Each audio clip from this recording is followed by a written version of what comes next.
Halo semuanya, kembali lagi di channel Arinda Komputer. Kali ini kami akan memberikan tutorial singkat bagaimana cara atau urutan merakit PC.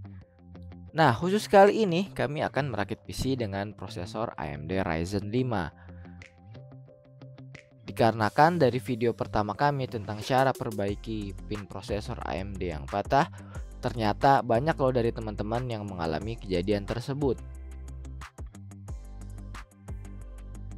Oke, langsung aja, ini dia komponen yang kami pakai beserta harga pada saat kami beli.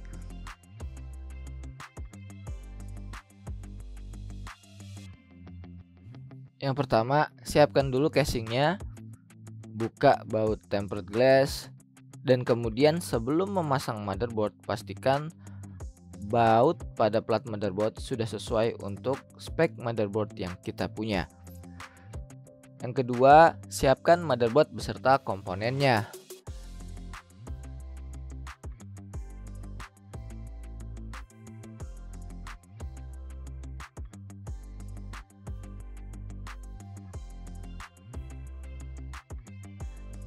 Ini pertama-tama saya pasang SSD M2 terlebih dahulu.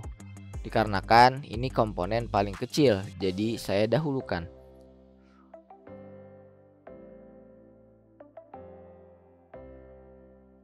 Kemudian selanjutnya komponen paling penting dan juga paling ringkih menurut saya, yaitu prosesor AMD.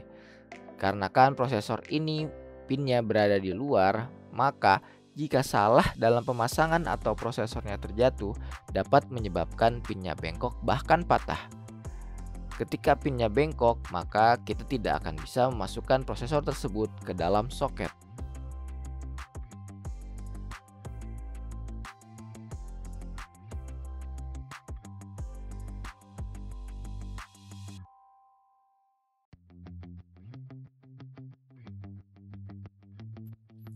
Sebelum memasang prosesor AMD, buka dulu tuas pengunci prosesor pada soket sampai mentok. Kemudian, letakkan prosesor di soket tersebut dengan arah yang sesuai. Cocokkan segitiga kecil di salah satu sudut prosesor. Letakkan prosesor dengan perlahan tanpa menggunakan tenaga. Lalu, jika posisinya sudah benar, turunkan kembali tuas pengunci.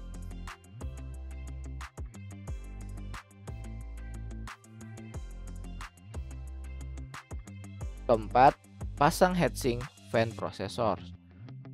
Untuk fan standar AMD, pastikan plat besi untuk baut heatsink sudah terpasang.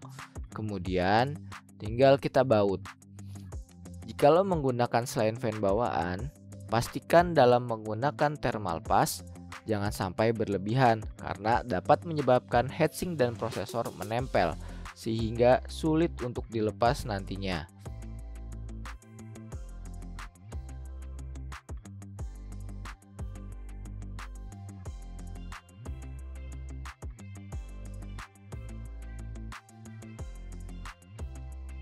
Selanjutnya kita pasang RAM-nya. Khusus untuk motherboard MSI, ada konfigurasi khusus untuk penggunaan memori dual channel, yaitu RAM yang harus diisi adalah bagian A2 dan B2 terlebih dahulu. Atau pada motherboard yang kami pakai sekarang, berarti kita harus memasangnya di slot yang berwarna merah terlebih dahulu.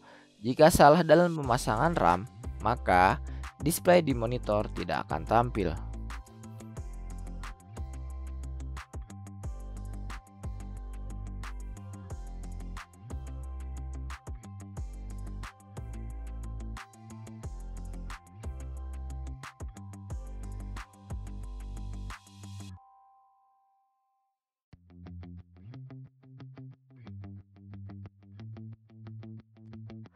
Kemudian, setelah motherboard dan semua komponen yang di atasnya sudah terpasang, sekarang kita pasang backplate untuk motherboard.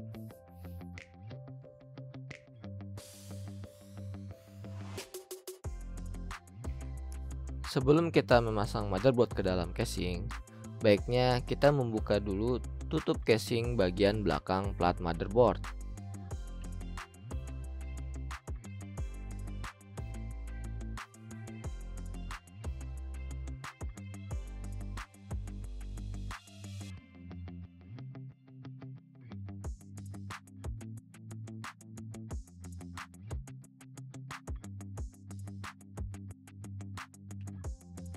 Kemudian kita pasang dulu harddisknya. Dikarenakan akses untuk ke tempat harddisk cukup sulit, yaitu di dekat power supply, maka ini saya dahulukan.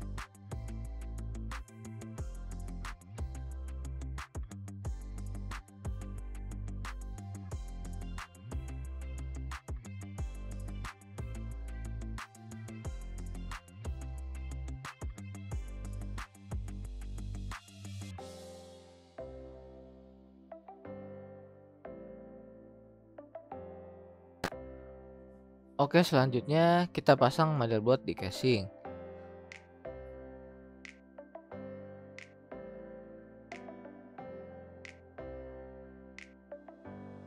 Kita baut motherboardnya.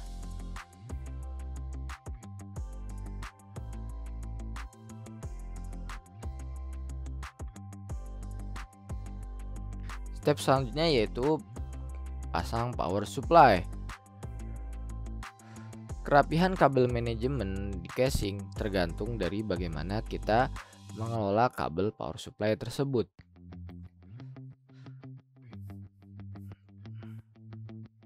Ya, kita baut dulu power supply-nya. Ya, kemudian kita atur kabel manajemen agar nantinya casing terlihat lebih rapi.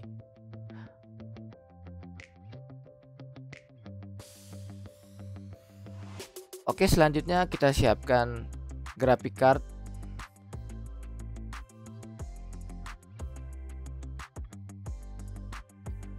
Kemudian kita pasang graphic card ke motherboard.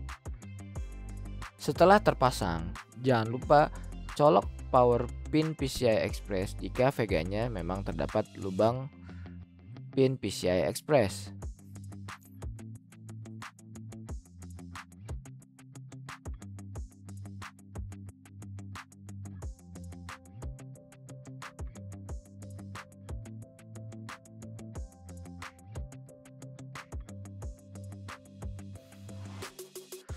Oke, setelah itu rapihkan kabel-kabel.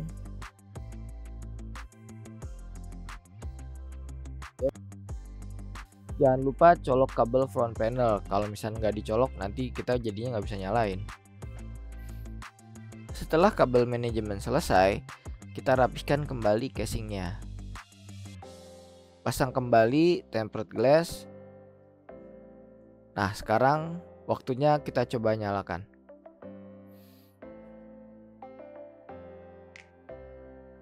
Alhamdulillah nyala ya.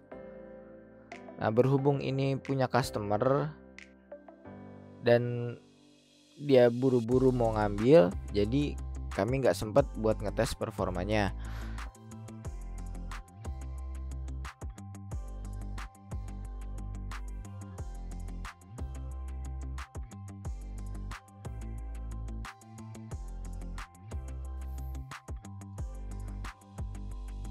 Oke, sampai di sini video kali ini.